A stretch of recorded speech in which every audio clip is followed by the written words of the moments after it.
I am sending this rig down to death. I'm sending this rig down to Death Valley Observatories, and tonight we're going to test to see how this all works. So everything I have to send down is here, with the exception of one thing that I'll talk about, and I want to make sure that everything works before I send it down to the wonderful people at Death Valley. I'll tell you about how much everything costs, including gear and rental, my experiences with DVO so far, which includes an amazing save by their staff, and we'll go over some data from the observatory. Taking a closer look at what I have here, I have my trusty ASCAR 91F, which is a quadruplet telescope. Be sure to check my video out on that. We have the Gemini flat panel here. It is going down with my GS200 F5 Papo guide scope from TubeTech. It is a super nice flat field, completely flexure-free guide scope here with my ASI 120mm mini guide cam. I took this out of retirement. I'm hoping it lasts for a little bit while longer. It's been doing great so far, and it is an excellent guide scope, or a guide cam, especially for a guide scope this size. This is being controlled by the Wanderer Box Plus V3. I know I had trouble picking between this and the Gemini, but I think I'm going to send this because I think this is a little bit more established, especially software-wise, firmware-wise, and it is a little bit more trusty. I did replace my Gemini focuser with the ZWO focuser since I worked with ZWO to get this in the mount. They sent this to me, and it is mounted here, and it is actually going to get first light tonight. And then in the back here, we have the TubeTech AFWL, which is a large filter wheel with 2-inch filters. It has LRGB and 4nm SHO filters. And it is all connected to the TubeTech ATR2600M, which is an IMX571 16-bit monochrome camera. Excellent camera. And in the back here, I actually have a tilt adjuster, which I did readjust last week, but I may have to redo it again tonight, so that might be one of my activities tonight. And then all of this is going to be handled by this lovely ZWO AM5. And thanks to ZWO for helping me source this. This is the original ZWO AM5, not the AM5N. This was an open box item that I was able to get off of ZWO. So it does not have the saddle power here. But it's okay since I'm using a power box. It doesn't really matter much either. I do have this on my ZWO TC40 tripod, but since this is going to a remote observatory where they use piers, this is not going down. And everything will be powered by this Pegasus Astro AC adapters. 12 volt, 10 amp adapter should be more than enough. And the one thing you don't see here is my Miele Q4C mini PC. The mini PC won't be mounted on this rig. It'll actually be mounted onto the pier itself at Death Valley Observatory. So the pier will act as a little bit of a heat sink in the heat down there. So that'll be good. So here I'm just going to take a long USB cable and just plug it into my power box here, and that should be all I need to do. And we'll just pretend like we're using a long pier. So if tests go well, my next step is to pack everything up. My first light test with everything went really well, and I'm very happy with the results. So time to break down everything, and let's go over how much everything costs if you were to get it brand new. This is the original AM5 for $1,999, the ASCAR 91F for $999, the TubeTech ATR2600M monochrome camera with the attached tilt adjuster for $1899, the AFWL filter wheel for $269, LRGB SHO filters. LRGB is $216, while the SHO 4nm filter is $539. The original ZWO EAF, which was around $160, the TubeTech GS200 guide scope retailing for $161, ZWO 120mm mini guide cam that I paid $100 for many years ago. The brand new Miele Q4C, which is around $519 now, but I paid $200 for it back in 2024. The Wanderer Astro Power Box retails for $299. ASI 662 MC Pure Cam, which was $180. Gemini Astro Flat Panel, which was about $150, and a Volet strap for $10. Pegasus Astro 10 amp 12 volt power supply for $80, and a bunch of USB and DC cables, including backups. Everything retails for about $7,500, but with the open box discount, I paid a little closer to $6,800. Still a lot of money. I tested everything for about a month at home to make sure that it would work remotely. I did my best to replicate how things would work remotely and then packed everything up in their boxes. I weighed everything and then I shipped it off through UPS ground shipping, and it took about a week to get there. So where is this all going? to Death Valley, specifically Death Valley Observatories, where they're expecting about 300 clear nights a year in a Bortle 1 location. Although light pollution map here listed as Bortle 2, an SQM value of 21.97 magnitudes per arcsecond square is well within the Bortle 1 zone. You can mail your gear like I did, or you can actually schedule a time to go and set up your own pier, which is really cool, which is something I would have loved to do if I was close enough. And if you do mail your gear, the folks there are experts at setting everything up, but I do recommend sending as much of it as pre-installed as possible. And as luck would have it, my first full night there was cloudy, which was actually pretty rare because it was followed by 8 clear nights in a row. It was kind of amazing. On my 8th night there, I actually ran into a technical issue with my rig where my filter wheel kind of stopped working. And when I looked at the images, I saw this black line here, and I thought, hey, maybe there was a cable stuck in the way. So I reached out to the tech there. He went and confirmed that there was nothing there. And he said, hey, that looks like maybe your filter wheel is stuck. And that did kind of look like my filter wheel was stuck. So I restarted everything, and it kind of worked, and then it stopped working again. So I thought maybe a USB cable had failed. So I messaged them and said, hey, I sent a whole bunch of extra cables. Can you swap one out? And they luckily did swap one out for me, but I was still getting the error. So when I looked in the logs, I got this error a whole bunch of times, and I'm like, what's happening? So I restarted, reconnected. I even went as far as reflashing the firmware on the filter wheel. It all worked just as expected, but the filter, it just isn't turning. It's just sticking to my luminance filter no matter what I did. So I thought, fine, I can't image other filters. Maybe I'll just do luminance all night long. I tried taking some images, and unfortunately, they looked like garbage. It looked like there was some light leaks going in there because there was just like this background just looked terrible. Nebulosity wasn't appearing, so I shut everything down, waited until the next day, and I worked with the team at DVO to try and figure out what's happening. So when I turned it back on, the tech there, Francisco, he goes, whoa, hold on, I don't like the sound this is making. So no matter what I did, anytime I would turn it on and off, it made a kind of grinding noise. So I was like, okay, this thing is defective. I'm going to have to change this out. I thought I would lose another week of imaging because it would take a little bit longer to open it up, troubleshoot it, and then get a replacement out there. But luckily for me, Francisco actually opened up the filter wheel later in the day, and he calls me and he says, I got good news for you and bad news for you. Good news is that your rig is working again. You should try it out. And I did try it out, and it did work.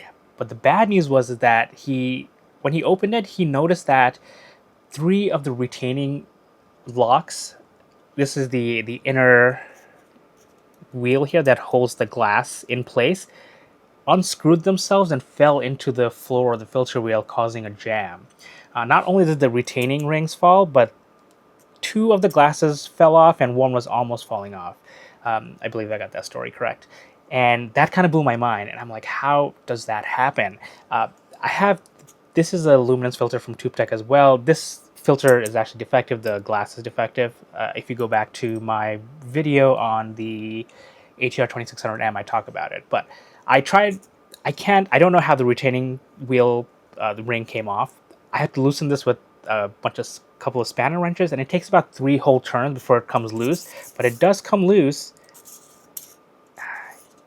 and it looks like this. You can see that there are, I don't know if the camera can really focus on that, but there are about 3 grooves, or maybe like 2 grooves, that holds the glass in place. So I have no idea how that happened. My only guess is that during transit, since I did ground shipping, the vibration from the truck slowly loosened them all.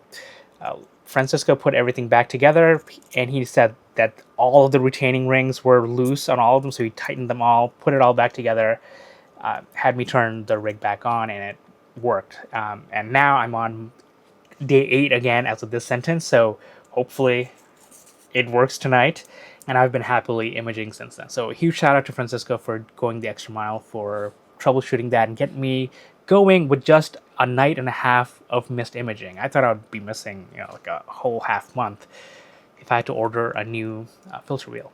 Now that brings me to a point of troubleshooting remotely.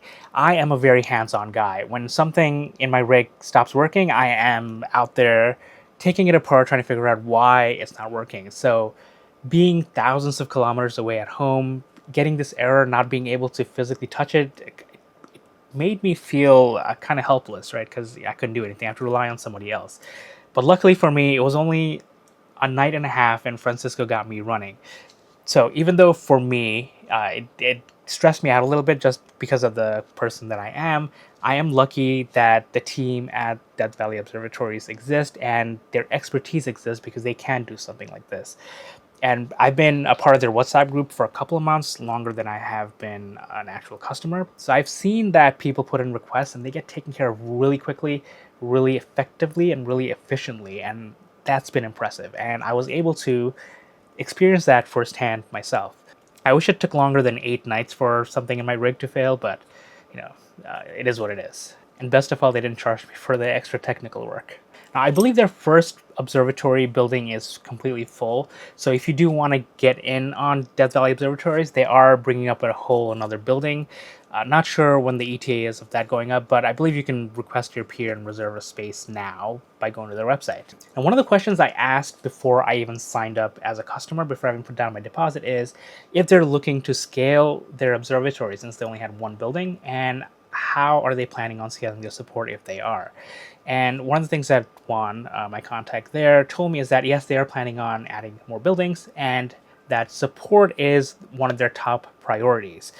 And I was really glad to hear that because I've worked in IT for almost 2 decades now, and I've seen services get added, more and more services get added without actually increasing the support. So the support quality of everything just goes down. So I'm really glad to hear that Death Valley Observatories has support in mind, and I'm really curious to see how that turns out. Pricing wise, I sent my ASCAR 91F because the swing diameter was just within the limits of their cheapest peer, which is $200 per month. The swing diameter of this is 35 inches or about 89 centimeters. They have peers up to 75 inches or 190 centimeters for $400 per month, as well as custom peer pricing along with additional piggyback telescopes as well as C-stars for $100, which is a pretty great deal in my opinion. I made my deposit back in May. I sent everything at the end of June, and then I got up and running at the beginning of July. So pretty quick, pretty seamless, pretty smooth. Now, if you're wondering what does the data look like after my first couple of weeks there, well, before I go into that, I want to show you this thing. This was captured by my all-sky cam at Death Valley Observatory, and looking at this caught a meteor along with the subsequent vapor trail that lasted about 30 minutes. My all-sky cam has meteor detection on, but I check once every few days. But I checked here almost immediately because a fellow resident at DVO, Tom Burnett, pointed it out in one of his subs, which looked kind of crazy. And that brings me to a point of community. At first, for the first couple of months, I was in part of a WhatsApp group, and everyone went back and forth. And a lot of people wished for a Discord server, and 2 days before this sentence, they did set up a Discord server, and it's growing there too. So I'm glad to see that people are always helping each other, people are answering each other's questions, and people are looking to work together, which has always been my favorite thing about Astro, because I think this is the best community of any hobby in the world, and this is just another small community in the whole Astro global community that I'm seeing be collaborative. Now, I don't have a fully completed project yet because, again, I've only been there for 2 weeks so far, and I want to just image everything. But this is some data of M8, the Lagoon Nebula. This is just a raw sub from one single filter. And if I combine everything, this is what an SHO composite looked like. I did mosaic in M20 at one point, the Trifid Nebula, and this is altogether about 13 hours of total data. And my goal is to try and get about 12 to 20 hours per panel if I can. This region of sky is so low and it's setting faster and faster as we get near the end of the summer, and there's also so many other things I want to image. So it's just a mix of balancing, but I do have this data. This is RCW 163, and it's a dark nebula, and it's still in progress. I've always had trouble getting dark nebula from my backyard, so I'm really glad to have a rig somewhere where I can just image all the dark nebula I want, and my goal is to image all of it. Now, the M8 data that you saw will be made available to everyone who's watching this channel. You'll get access to the raw stack data that you can process yourself. but the M20 data that was added on later, along with the other three panels of the mosaic, will be provided to all of my patrons on Patreon, supporters on YouTube, and on Buy Me a Coffee. And that's because I'm able to do this because of all of their support. Here's a list of every single person, and my mind is blown that there's over 150 names on this list. You can also find them on my website with a link to their website if they provided one. And if you'd like to join this list, please consider checking the links out in the description and pinned comments below. Patrons will also have the ability to vote for targets in the near future. And if you have any other questions that I may have missed about my remote rig, about Death Valley Observatories, or anything else, please ask in the comments below. If you have target recommendations, especially if they're unusual and weird, I would love to hear it. I have been gathering a list of targets that I want to image, especially the ones that people don't really know about, people don't image a lot. I want to try and get that in my catalog, so I would love to hear that. Thank you for watching, and as always, until next time, cheers guys.